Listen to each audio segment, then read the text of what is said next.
I wanted to share some stories with you. So here we are. For context, I am in Aspen, Colorado. I've got a show here tonight. When I when I told my therapist I was going to Aspen, she went ugh, and I was like whoa, because she's not usually giving her like personal take on things.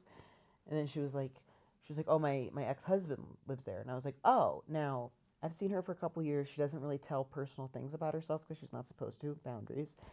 But she did let it slip because she was like, it was part of a broader story about like forgiveness, and it was like this whole other thing. But when she let this particular thing slip, I hung on to that like a bat out of hell, which I have no idea what that saying even means. Like, what does a bat out of hell hang on to? What, or a bat is, oh, bats go quick. You grab onto it and you hope you're light enough for it to carry you away. Whatever. So she goes, my ex husband lives there. Now, what she told me about the ex husband in passing before was he cheated on her with her best friend. And when she said that, I went, wait, what? And she was like, no, don't spend any time on it. The point is, it's about forgiveness because she's a Buddhist and she like forgave them. And that was ultimately the moral of her story. But I clung on to, I was like, how long were you guys friends? Who's your best friend? Like this fucking bitch. I was like, I hope they, I hope she gets sick from the guilt. And she was like, that has nothing to do with what I'm trying to tell you about. But I was like, ooh, so I was cooking. So we talked about that. That's a long time ago. So when she said the ex-husband lives in Aspen, I go, with the wife, the bitch, and she was like, no, like we're all on good terms. Like we ended up raising like kids together. It's all fine. And I was like, you're a saint. And she was like, yeah. She was like, my kids are just in Aspen. And she was like, it's very, very fancy there. And I was like, yeah. She's like, it's extreme wealth. And I was like, you know what? A lot of times when people get that type of wealth, though, they're not happy. And she was like, I think people just say that to themselves so they're not, as a way to cope with the fact that some people are mega rich. And I was like, no, no, no. Like, I see the shows with Nicole Kidman. Like, it's like, which, by the way, wouldn't it be, I want to see Nicole Kidman play a character that's not uber wealthy. I think she can do it. I'm a big fan. But, and she does that character so well. I didn't see Baby Girl yet. Don't want to. Can talk about that some other time. Not because I'm not into kink.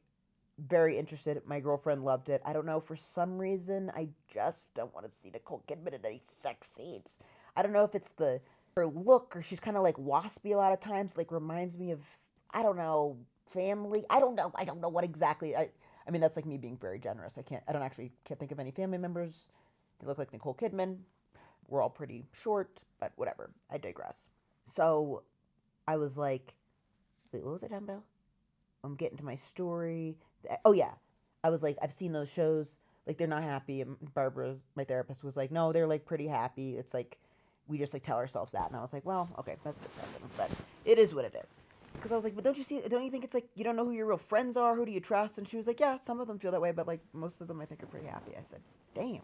So I'm in Aspen doing a show here tonight. These are the stories that I wanted to share. I've got two. Two. One of them is not PC. I'll tell that one second. So, story number one, I got invited to a birthday party and I went, which is unusual for me because am, I'm extroverted, but I'm introverted.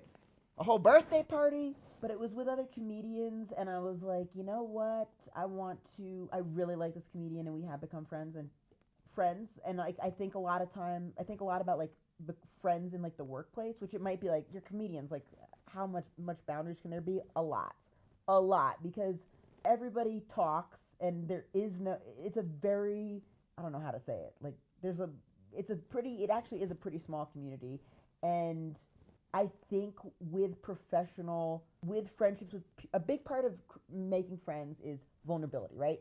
You have to be vulnerable and show your like true self and your fears. Now, if you're doing that with people you work with, I don't think that that's a sign of weakness, but it can be a marker towards something that might then seem like it won't do well in a professional context. Like, say someone is opening up to you about a drug problem, right? And then you're like, as a friend, you're like, damn, like day at a time, like go to a meeting. They're like, I went to a meeting and I left to go do drugs. And you said, damn, or whatever you say. Now, as a friend, you might be like, oh, I'm rooting for you. Like, that's my buddy. Like, what do we need to do? But as a coworker, you might be like, shit, I don't know if Frank's going to have the reports this week. You know what I mean? So you have to be careful. Like, I always think of, I was friends with there was this woman, like, years ago when I first started performing, like, professionally, which is when I started doing colleges, which I could talk about that for days.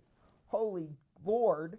Some crazy experiences. I mean, we're talking me in a cafeteria where there's a fryolator going off in the background. Like I can hear the orders coming in while I'm like on this stage, whatever. I had this friend who was a college agent. She isn't anymore, but her and I became like friends where we would like tell the truth and how we were doing. And you better believe as we became friends, there's no way either one of us would have recommended the other one for anything professionally because like, and we'd see each other out and about professionally. You know, I do the shows, I do the contract, do the obligation, she'd do her stuff. But then back at the ranch, I'd be like, well, I almost missed my flight. I'm sober now, but I was like, I snorted a bunch of Adderall and like I couldn't like blah, blah, blah. So when you're open like that, then it's going to kind of affect what someone's going to want to be around you like professionally. So I think that that can be a hindrance for creating a certain level of friendship in your adult life because we always have to be much more adult and professional and like things can then bleed into work. So I think that, you know, it's like just makes us all much more guarded. And then social media, not even a topic for today's posting. But I have been gathering little blurbs on like friendships, adult friendships, loneliness, connection, all of that, which I'm going to do sometime when I'm like sitting down and I have a tripod, right? I brought a tripod, but I forgot a piece of it. I don't know if you can see. So I'm just holding you in my hand. You're in my hand. But I wanted to tell these stories because the stories were piling up. So I was like, I got to get unload these stories before I even can get to the other stuff. Okay, so I go to the birthday party. It's fun. The birthday party takes place in a bathhouse. So I had to have a bathing suit for it. Bathing suit? I don't know about you. I need to have a whole swim little outfit. I couldn't find my swim outfit. It's like I need to have shorts and like I like to have a one piece. It's like a whole thing. So I'm like, I gotta get some bathing suit shorts for like a little swim outfit. So I go and I buy a bunch of things at the store. You know when you buy a bunch of things and then it comes out to like way more expensive than you thought? You're kind of like, what the fuck? But I bought a bunch of things. I didn't really know what was what. I was in a rush. So then I get home, I'm looking, I'm like, wait, the scarf is $5, this is $10, this is $12. Why did it come out to $400? And then I look at the freaking bathing suit, swim shorts, $285. I said, what the fuck? This is part of story number 1, by the way. I'm maybe giving you a little more info than you need, but bear with me. So I go, $285, what the fuck? What in the fuck? Like, is this thing gonna do my taxes? Like, why is it so expensive? Whatever. But I didn't have time to go get a new swim outfit, and I'm not wearing a bathing suit without shorts. No way. No way. No. So I was like, okay, I'm just going to wear it. I like took the tag off in a way that I could put it back on. It is what it is. And you better believe I cleaned it. I did all that stuff. And I'm not giving anybody salmonella or whatever the shit. So I go, I get my like I get the swim outfit, whatever. I go to the party. It was really fun. I was really glad that I did it. It was really nice. I think a lot of times I get stuck thinking about friendships in the classic sense of like my first friends that I made when I was a kid, which was like no holds bar, you know, but it's like there's a million different types of friendships that we can have that check off different needs and you can offer different things to, you know what I mean?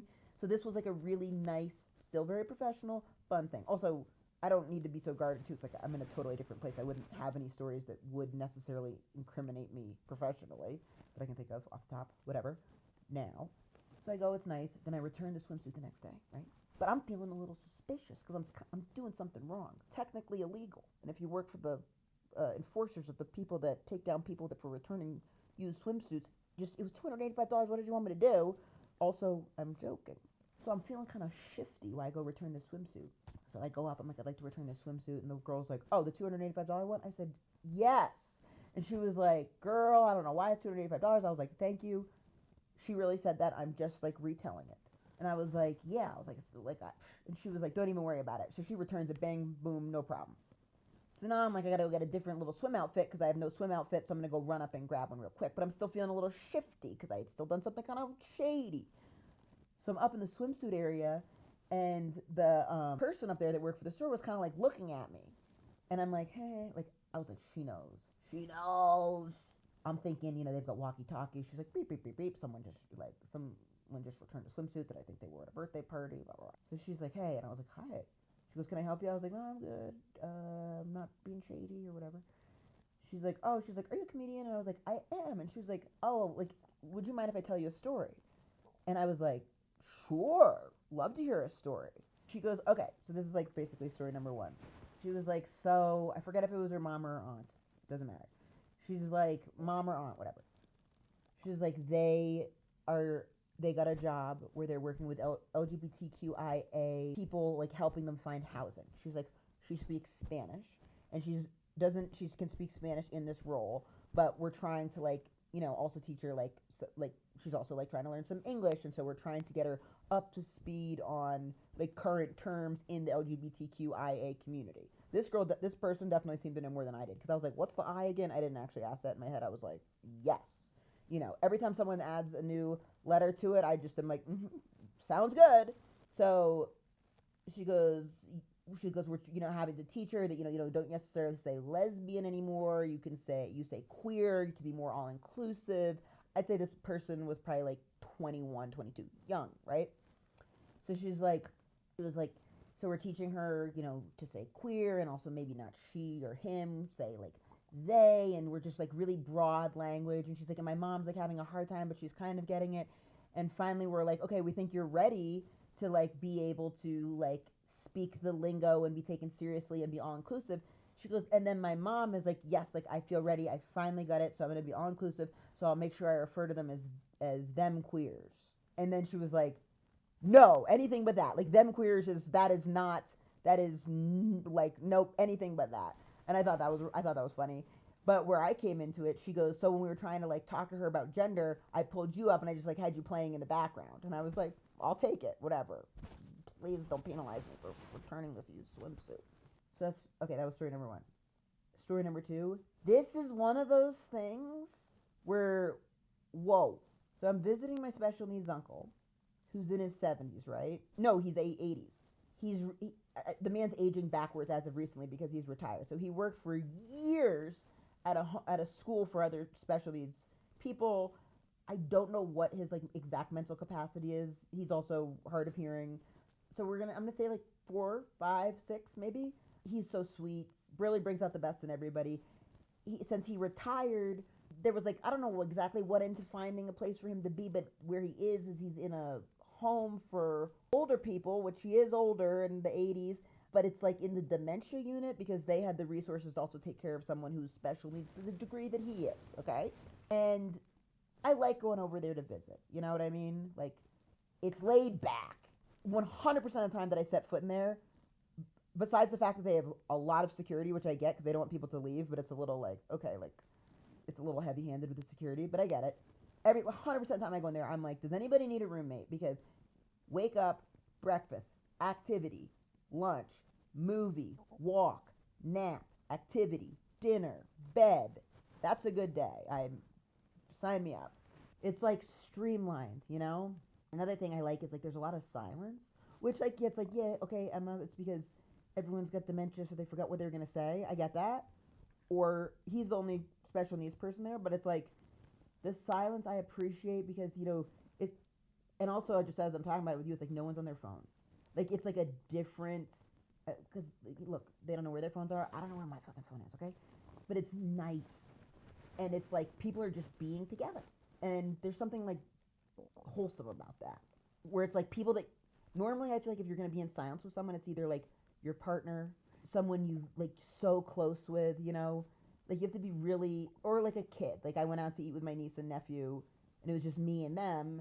And after I asked them about like Dora the Explorer and I Explorer is supposed to have an A, Dora the Explorer, whatever, Dora the Explorer, whatever. So after I asked them a couple things about that, then they're just tired. They're like eating sushi in silence, and it's cool. It's all good, you know. Just looking at each other, just you a girl or a boy? And I'm like, oh, let's get some dessert. Like, so it's quiet, and I'm eavesdropping. It's quiet. Am I eavesdropping? I've started eavesdropping. I didn't go in being like I'm gonna eavesdrop in the dementia unit, but I'm eavesdropping, and I hear someone saying they're telling one of the nurses, they're like, you can't say that anymore. And the nurse is just like, okay, Molly, like eat your food, and she's like, you can't say that anymore. She goes, you cannot say little person anymore. And when she said that, I was like, oh. And this woman, there's no joking, serious, only person talking. So say there's like 8 people around, you can hear it. Like someone's doing their arts and crafts. I kid you not, have a dance class. I like stuck my head in it once, and it was just like, like people sitting in their chairs going like this with their finger. But so like someone's like practicing their moves. Like my uncle's eating, and I hear, you can't say little person anymore. No, you have to call them midgets. And I was like waiting for the nurse to be like, no, but it's a nurse who's like trained in like that population, like dementia care.